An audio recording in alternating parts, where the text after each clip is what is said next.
Muito boa tarde, caros espectadores da Ângelos TV. Bem-vindos à nossa rúbrica semanal a Olhar o Mundo Missionário. E quero crer que é com a mesma alegria renovada que aí do seu lado, aí em casa, nos acompanha com assiduidade e também com entusiasmo de partilharmos a vida missionária, a vida de homens e mulheres que testemunham na vida do cotidiano a sua grandeza, a sua beleza de consagração ao Senhor e de serviço à missão. E é esta partilha que a Igreja nos pede sempre. Os nossos bispos de Portugal, neste ano missionário, querem convocar cada um de nós a darmos testemunho da nossa vida. Mais do que as palavras, é importante darmos testemunho daquilo que nós acreditamos. E na dimensão missionária há que aproveitar esta consciência cristã de missão, de nós tentarmos perceber de que é importante sermos missionários desde o nosso batismo. Vamos continuar a fazer a partilha de vidas de homens e mulheres que se consagram ao Senhor e que, de formas diversas e formas complementares, se entregam verdadeiramente à causa missionária. Hoje vamos ter connosco mais um jovem, o Padre Vítor Portugal, dos missionários claretianos, que vai partilhar connosco, na verdade, a sua caminhada de jovem, desde criança, entrou num seminário ainda muito jovem, com 10 anos, fez o seu percurso formativo, entregou-se a Deus, foi ordenado diácono, sacerdote, partiu em missão e agora trabalha atualmente aqui deste lado, em Portugal. Padre Vítor, muito obrigado por estares entre nós no Olhar o Mundo Missionário. Obrigado por teres aceito o convite, de eu te ter desafiado a estares aqui, trazer-te aqui à Ângelos TV para partilharmos connosco a tua experiência missionária.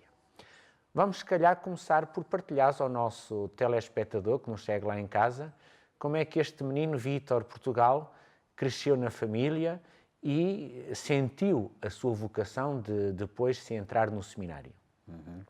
Bem-aja à Ângelos TV, bem-aja também para ti, caro Nuno. De facto, a vida como um mistério está nas mãos de Deus e vai-nos sendo entregue cada dia como um dom, uma presença, uma dádiva que vamos descobrindo depois com o tempo o sentido. Efetivamente, desde pequenino, desde criança, que fui educado no seio dos valores cristãos.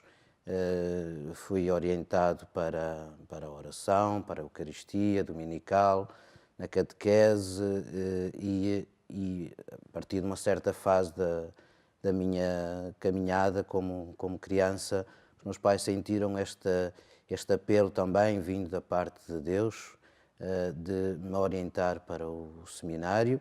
Tinham ouvido falar, o seminário dos Carvalhos, que pertence aos missionários claretianos, filhos do Coração de Maria, e pronto, com o diálogo também com o pároco da terra, foi essa a opção que, de alguma forma, eles fizeram por mim naquela idade que tinha 10 anos.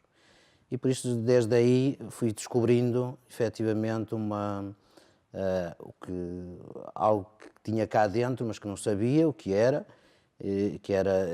tinha a ver com o sentido da entrega, do serviço aos outros. Muitas vezes alguns jovens me perguntaram, mas e se não fosse padre, o que é que seria? E eu pensava que seria, sei lá, alguém que pertencia a alguma instituição de voluntariado, de assistência por esse mundo fora, sei lá, até pensei na ONU ou por aí.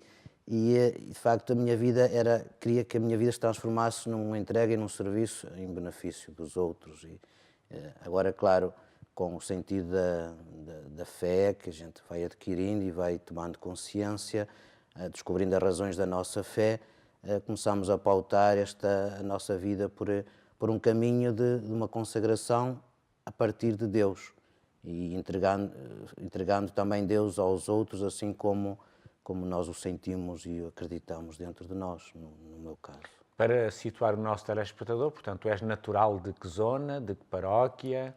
Eu sou natural de uma freguesia do concelho de Arouca, que se chama Mansores, e a paróquia também chama-se Paróquia de Santa Cristina de Mansores. Entraste no Seminário dos Carvalhos, portanto, Seminário Claretiano, Sim. aos 10 anos, e aí fizeste o teu percurso formativo. Certo. O que é que guardas assim de mais bonito e também, porque não partilhar aquilo que foi mais dificuldade nesta caminhada formativa que tiveste até, como religioso que és, há aquela parte principal e mais importante que é o noviciado, a nossa certeza. profissão religiosa. Sim, senhor. Olha, do meu percurso no Seminário Menores, desde os 10 anos até aos 17 anos, recordo a amizade, a partilha entre os colegas, da amizade, das brincadeiras, dos sonhos, dos desafios também. Recordo os meus formadores, os padres formadores foram muito importantes na minha formação como religioso. E recordo também aqueles momentos de encontro com Jesus, com Deus, na oração.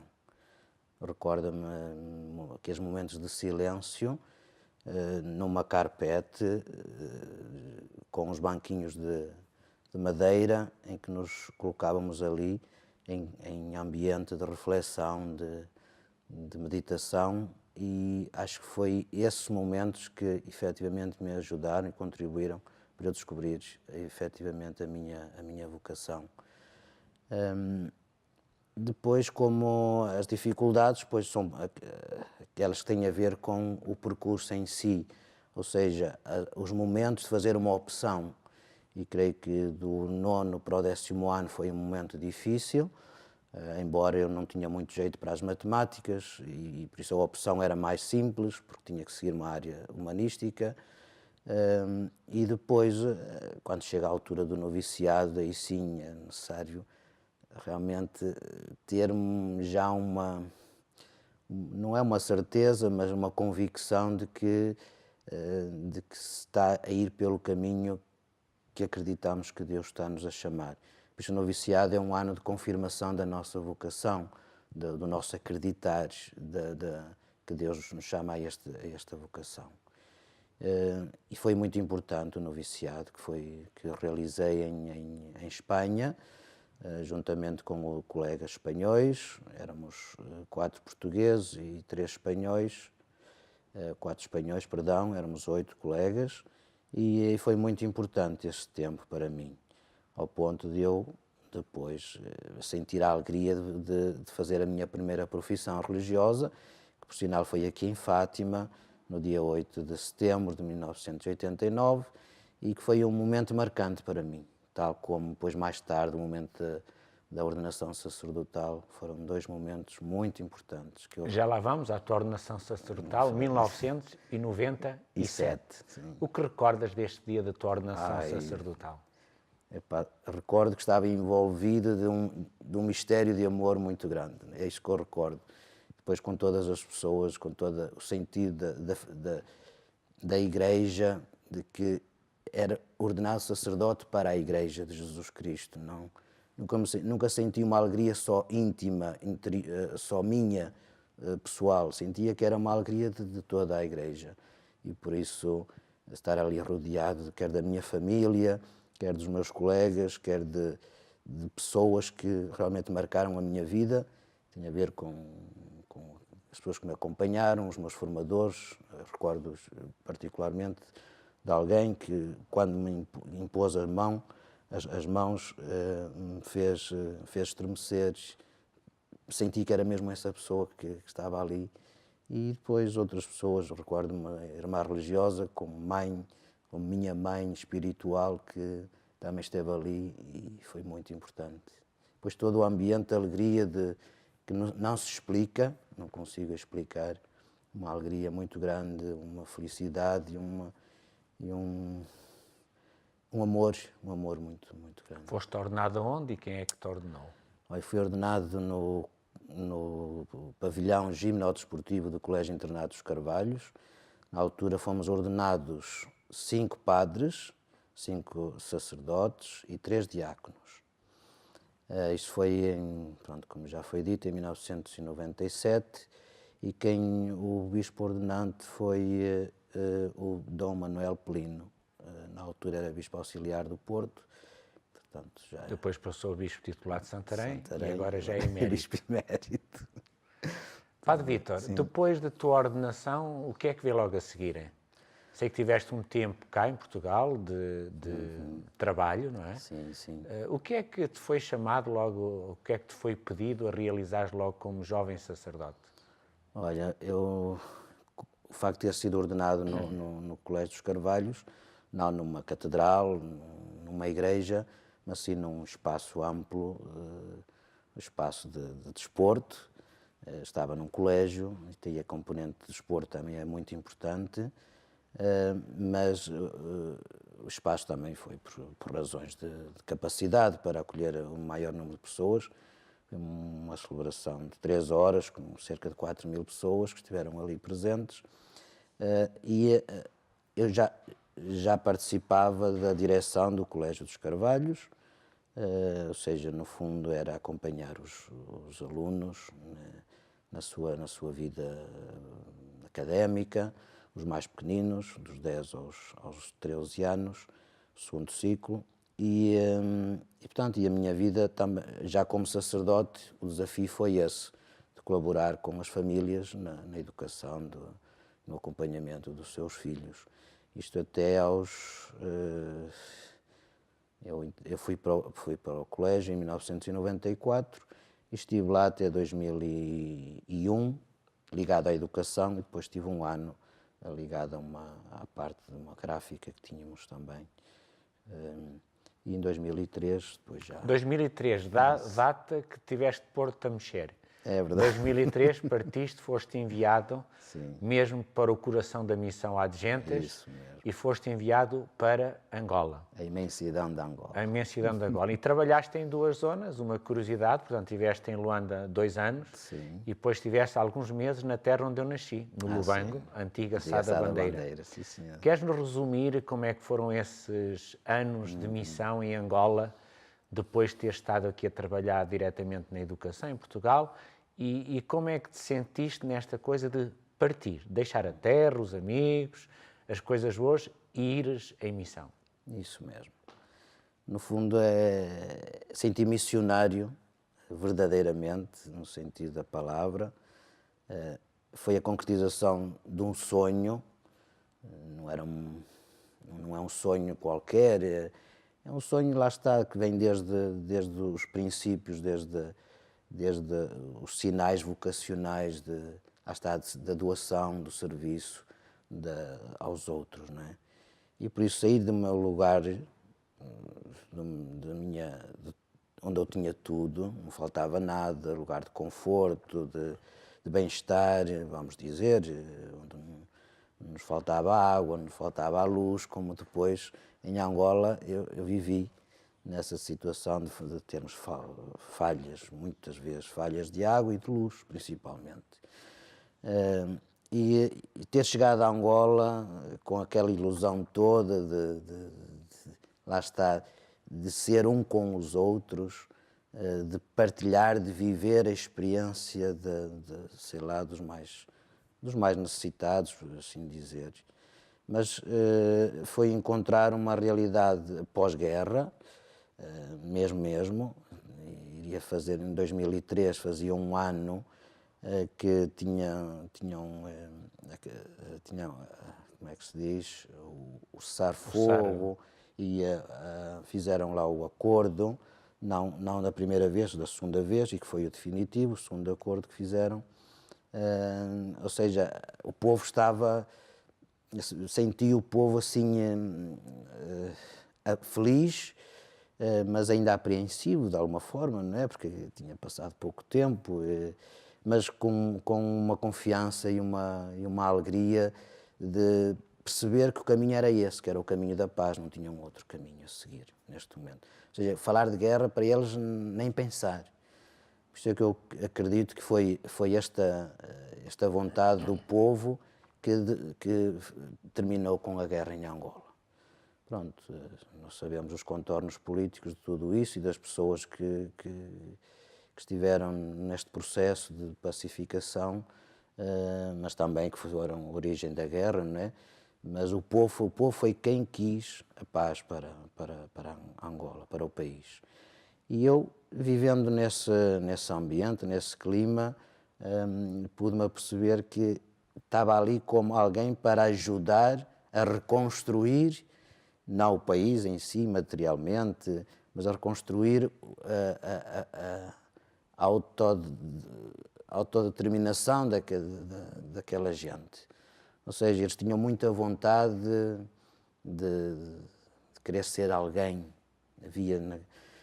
Por isso, a nossa intervenção lá, quer em Luanda, quer no Lubango, a base é sempre a escola, a família, as crianças. Uma intervenção muito forte. E esse nível da educação e depois também da assistência médica com postos de saúde. A colaboração também da cooperação portuguesa na altura e que, graças a Deus, agora as coisas também estão melhores. Mas foi um desafio muito grande e senti-me ali um missionário do reino. De facto, colaborei também na parte da lecionação de algumas disciplinas aos adolescentes e aos jovens, já nos anos mais avançados. Foi uma experiência muito gratificante e de doação, lá está, de serviço. Foram apenas 2 anos, Sim. Mas com certeza com muita intensidade. Sim, isso e porquê é que te roubaram depois novamente para voltares a Portugal? Pronto, a minha ilusão era que ia estar lá pelo menos, sei lá, meia dúzia de anos, é verdade. Nunca pensei estar ali só 2 anos, porque ao fim de 2 anos, a nossa prática, regressámos, vimos de fazer 2 meses de férias e de descanso aqui a Portugal, e eu, ao fim destes 2 anos, depois das férias, eu regressei com a esperança de manter-me ali pelo menos mais 2 anos.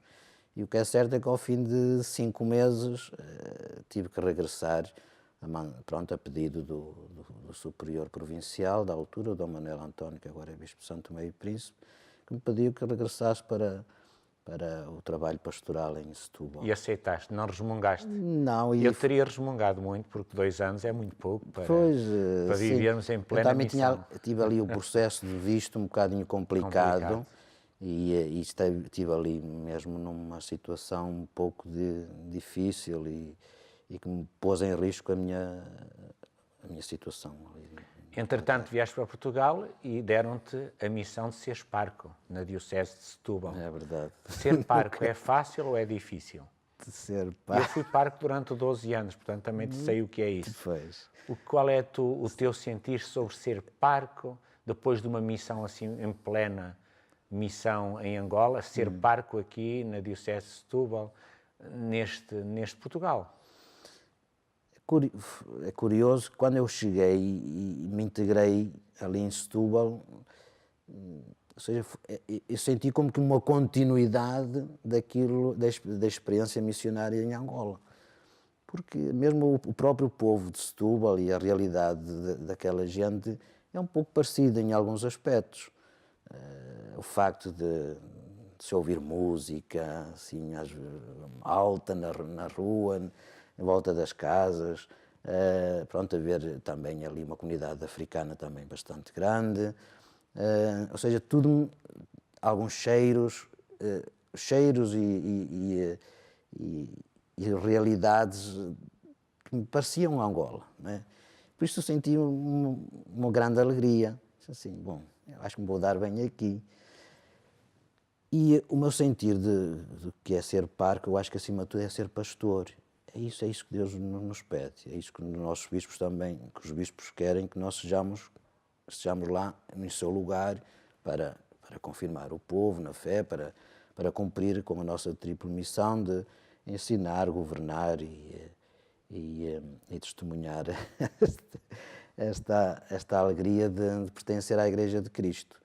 Por isso foi um tempo muito bom de crescimento como pessoa, como religioso e como sacerdote. pude fazer algumas coisas, mas acima de tudo a minha intenção foi sempre ajudar o povo de Deus a aproximar-se, a unir-se mais a Jesus Cristo, a encontrar em Jesus Cristo verdadeiramente a força, a motivação para nunca desanimar nas dificuldades de cada dia, que são muitas. Padre Vítor, o tempo está a chegar ao fim, isto passa depressa, É como verdade. vês, tínhamos muito aqui que falar. Sim. Atualmente estás na Casa de Acolhimento Espiritual dos Claretianos, em Fátima, estás mesmo ao pé e és vizinha de Nossa Senhora. Já há algum tempo que fazes esse trabalho. Algum sonho que tens para a vida futura? Continuar em Portugal, voltar à missão? O que é que tens conversado assim com os teus superiores? Olha, de facto estou aqui há 5 anos já em Fátima, como responsável pela Casa de Acolhimento e Espiritualidade, e estou-me a sentir muito bem, talvez por ser também estar aqui próximo de Nossa Senhora, a gente sente o aconchego e a ternura da presença da Mãe.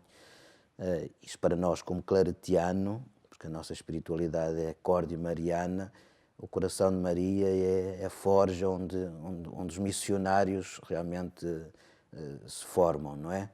E de facto estar aqui junto de Fátima e desta presença maternal de Maria e do seu coração faz-me sonhar, e faz-me sonhar principalmente com uma dedicação mais à causa dos jovens.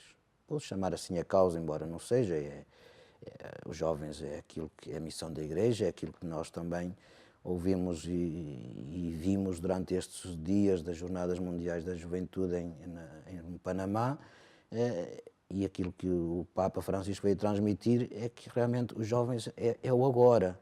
A missão da Igreja é os jovens a trabalharem agora em Igreja. E por isso eu acredito que talvez aquilo que Deus me possa estar a pedir vá por essa área, essa dimensão de ajudar os jovens. Por isso eu também sou membro da equipa de Pastoral Juvenil e Vocacional e sei que há uma perspectiva de trabalho agora no futuro com os jovens. Então, Padre Vítor, muito obrigado pela tua presença. Essa foi uma Boa grande missão alegria. no investimento a fazer aos jovens, na pastoral vocacional. Isso mesmo. E obrigado por teres estado aqui connosco neste Olhar o Mundo Missionário, a partir da tua vida e da tua experiência. Bem-aja também, obrigado. Caro espectador, muito obrigado pelo seu acompanhamento e mais uma vez chegamos até si com o testemunho do Padre Vítor Portugal, um jovem sacerdote dos missionários claretianos, e, na verdade, são estas experiências de vida que nos tocam e que nos fazem também acreditar, como diz o Papa Francisco, numa igreja renovada, numa igreja que, apesar das suas limitações e dificuldades, há estes sinais de esperança transmitidos por a vida destes homens e destas mulheres. Obrigado por nos ter acompanhado, bem-aja, as bênçãos de Deus e pelo Padre Vítor estar aqui junto de Fátima e Nossa Senhora, as bênçãos maternas também da Virgem de Fátima. Boa tarde.